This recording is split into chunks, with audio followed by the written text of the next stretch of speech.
ভয় পাইনি আর পাবেও না। তাই যারা হিন্দু মুসলমানের মধ্যে ভেদাভেদ করতে চাইছো বন্ধু, একটু সাবধানে থাকো। তোমাদের বামপন্থে যেভাবে আমরা নানুক ছাড়া করেছি, বীরভূম ছাড়া করেছি, বাংলা ছাড়া করেছি, তোমাদের সময় এসে গেছে তোমাদেরকে গুজরাট পাঠিয়ে ছাড়বো। এই বাংলায় তোমাকে ছাড় হবে না। বাংলা এটা রবীন্দ্রনাথের বাংলা, এটা নজরুলের বাংলা, এটা বৈষ্ণব কবি চণ্ডীদাসের লালন যেখানে তিনি বলে গেছেন সবার উপর মানুষ সত্য, তার উপর নাই। আমরা মানুষের পূজা করি, আমরা মানুষকে নিয়ে চলি, আমরা জাতি ধর্ম মত নির্বিশেষে সকল সম্পদের মানুষকে নিয়ে বিগত দিনও ছিলাম, এখনো আছি, ভবিষ্যতে থাকবো।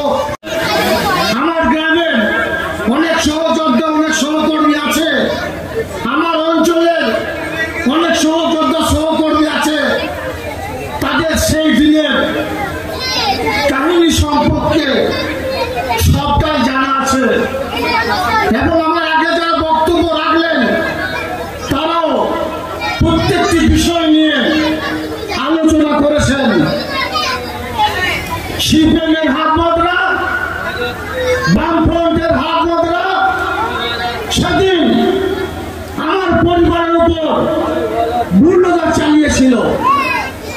তারা মৃতপ্রায় অবস্থায় ভেবে আমাদের এই মঞ্চে বসে আছেন কেতুগ্রাম বিধানসভার 3 বারের বিধায়ক আমার পিতৃতুল্য দাদা।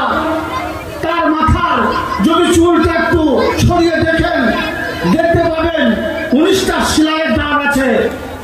ভেবেছিল শেখ শাহনাজ হয়তো শেষ নিঃশ্বাস ত্যাগ করেছে।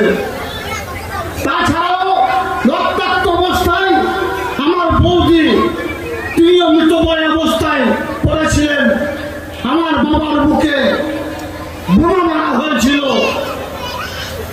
তারপর যে দাদার স্মৃতিকে রোমন্থন করার জন্য আমরা আজকের দিনটাতে সমবেত হই, তিনি ছিলেন আমার পরিবারের একমাত্র উপার্জনের পাথেয়। তিনি বিএসএফে কর্মরত জওয়ান ছিলেন। আমার পরিবারের চাকরিজীবী তখন কেউ ছিল না।